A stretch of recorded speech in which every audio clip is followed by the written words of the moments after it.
What if the secret to getting more done wasn't about working harder, but working smarter? Arjun always felt like there weren't enough hours in the day. His to-do list was endless. Study for exams, complete assignments, work on side projects. But no matter how hard he worked, time slipped away before he could finish even half of what he planned. It wasn't like Arjun was wasting time on games or scrolling endlessly on social media. He was constantly occupied, flipping through textbooks, tackling assignments, and brainstorming ideas for his side projects. His days were packed. Yet no matter how much he worked, he never seemed to get ahead. He was busy, but somehow still unproductive. One evening, frustrated, Arjun decided to visit his grandfather, a wise old watchmaker who had spent his life repairing timepieces. As Arjun sat in his grandfather's workshop, surrounded by the soft ticking of clocks, the old man looked up from his work and asked gently, "Why do you look so stressed, my boy?" Arjun sighed. "I don't know, Grandpa. I have so much to do, but time just slips away. No matter how hard I work, the list never seems to end.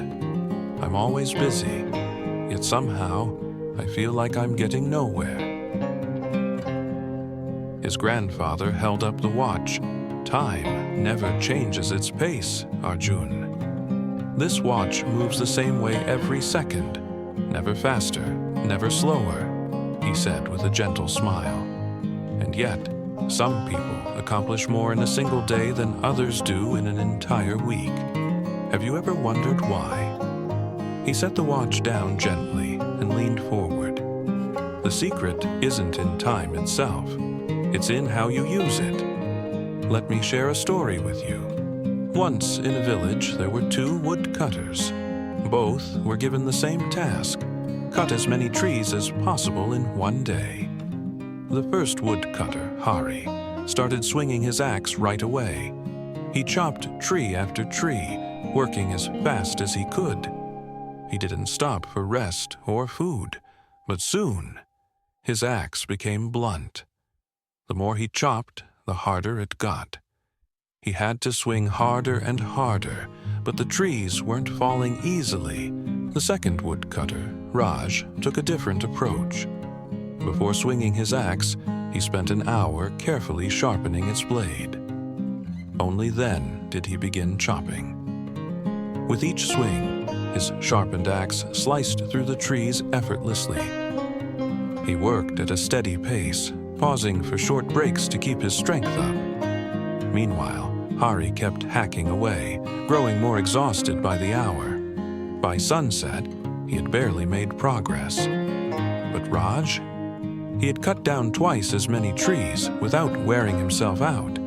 "Your time is like the woodcutter's axe, Arjun," his grandfather said, his voice calm but firm. "It's not about how hard you work or how many hours you put in. It's about how smart you work, how well you prepare, how you pace yourself, and how you focus on what truly matters." Arjun couldn't shake his grandfather's words. That night, they echoed in his mind. The next morning, he decided to change his approach. He used the Pomodoro technique, working in focused sprints. He stopped multitasking and gave his full attention to one task at a time. Slowly, everything began to shift. He no longer felt overwhelmed. He was doing less but achieving more. His exam scores improved. His side projects moved forward. And for the first time in a long while, he even had time to relax. Time isn't the problem. It's how you use it that makes the difference. Plan wisely, stay focused, and work smarter, not harder. When you do, you'll accomplish more in a single day than most do in an entire week. So, if you ever feel like there's never enough time, try this. Prioritize, stay disciplined, and see the difference for yourself.